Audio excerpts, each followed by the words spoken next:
Today, I'm going to take you through a process you can use to visualize, plan, prepare, test, and communicate the sequences of your next short film with your crew. I'll be using our short, A Shadow in the Darkness, as a case study. Step one, so you've written or been given your shooting script, your shoot dates are locked in or not, whatever, you're ready to storyboard, right? Wrong.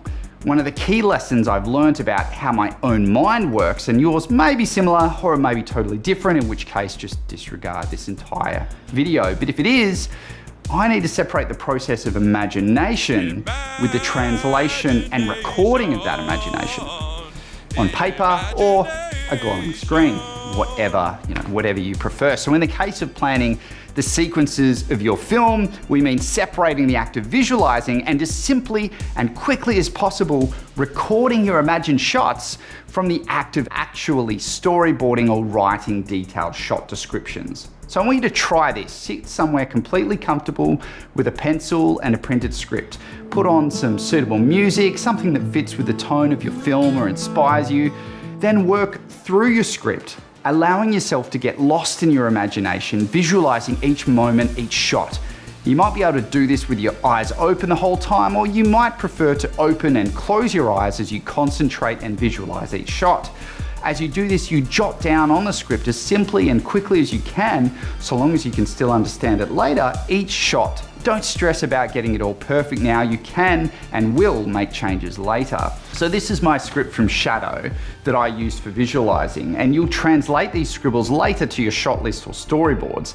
These notes are for you alone, so they don't have to be perfectly clear or legible to anyone but you. I tend to list shot size, close up, mid shot, long shot, wide, etc. Angle if it's particularly low or high, pans, push-ins, so many push-ins. By jotting them down in shorthand like this, you're not as badly interrupting your visualization to draw a storyboard or write a detailed shot list. You want to leave yourself as free and open as possible to visualize without shifting into a recording mode of thinking, which is quite different to the imaginative mode of thinking when you're visualizing. Step two. After these have been done, I'll translate my scribbles into a far clearer shot list that my DP Shane can make sense of. This won't be the final shooting shot list, as we're still going to make changes to this in the following steps, but it's got to contain enough information that others familiar with the script can make sense of it. Remember, as a director, it's your job to guide your crew through your vision, scene by scene, sometimes shot by shot. Don't expect your crew to be able to hold everything in their head at once, just one scene or setup at a time, as they have a shed load of technical and craft-based problems to work through. So that's from the front, right? No, it's the reverse of shot 57, scene 4. Which one is shot 57? Take a day or a half day or 2 days to talk through your shot list with your DP before going into a shoot through as an alternative to physically storyboarding. This is particularly useful if you know and have access to your location, which for Shadow we did. If you don't, you can draw up storyboards, do a shoot through in another location, or draw up storyboards and do a shoot through when you do have access. So step 3, the shoot through. Well, the shoot through is a step we use on more involved corporate and commercial projects too. Here we shoot through the intended shots for the film in the actual location if we can. We don't worry about lighting, and we typically do this on a light mirrorless camera. You could even use a phone, where you can use an app like Magic Arri Viewfinder or Magic Cinema Viewfinder to mimic the field of view of your camera at various focal lengths. On Shadow, we did this on a Fuji X-T3 with the 16 to 55, just with the two of us, and recorded what focal length we were on at the time. What we always find is that some shots just don't work on the location or aren't good choices. Some aren't needed and some shots can be combined.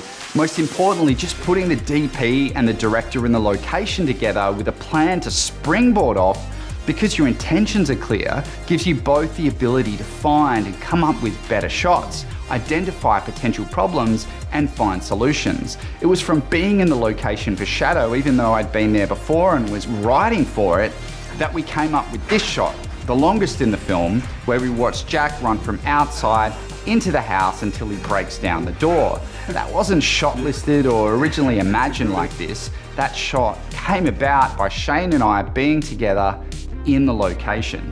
Step 4.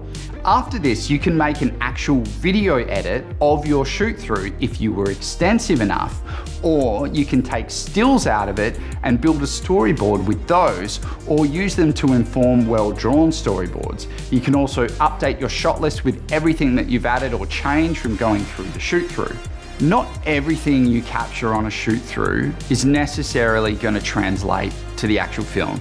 You know, you can move through doorways much easier with an X-T3 or a phone than an Arri Alexa Classic. During the shoot through, don't be too worried about the time of day.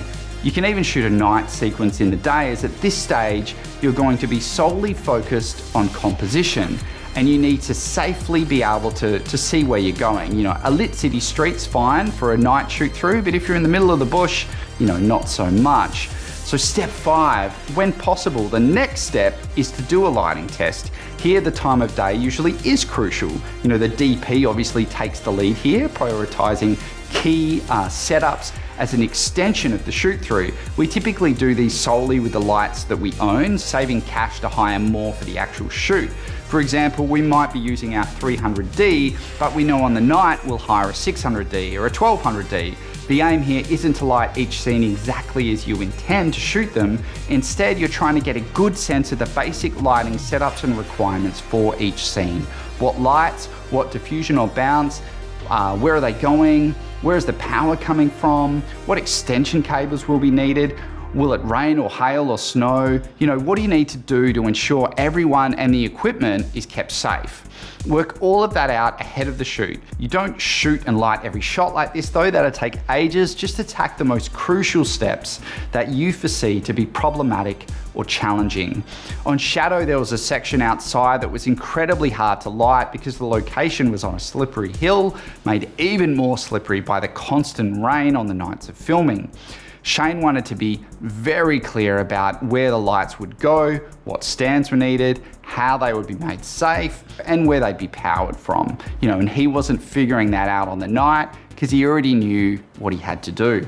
And that saved a lot of time. The reality is, like, we've always benefited from going through this process, but it's not realistic to work through every single setup.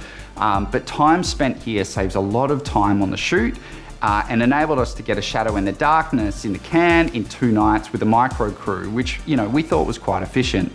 Step 6, after the lighting test, which you may actually do the same day or the next day as the shoot through, make any additional updates to the storyboards, shot list, and or edited shoot through. You'll now have a far more accurate handle on how to realistically schedule the shoot, as you'll have a clearer understanding of what's going to be involved in shooting the sequences you've planned, because you've physically stepped through them. On Shadow, we had 2 shots that we missed.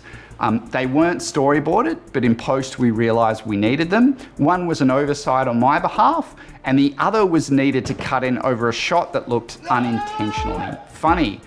Shane and I went back and got these a couple of weeks later. So that's my process for independent short films at the moment, and it's always evolving. I'd love to get your feedback, your comments, your criticisms, questions.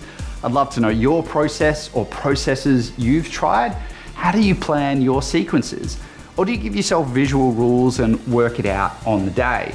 Let me know in the comments below. I genuinely love to chat. And hey, if you got to the end of the video and aren't subscribed, like, consider subscribing, you know, ticking the bell to be notified of all future videos. And if you want to support the channel, check out our affiliate links below and see if there's anything there that you're after. We get a commission on those sales at no extra cost to you, and that helps fund this content. If you want to watch A Shadow in the Darkness, it should be on screen now, as are the rest of our original shorts. You can learn about why Film Convert Nitrate is still awesome and when, how, and why I use it, or watch our most recent video somewhere here too.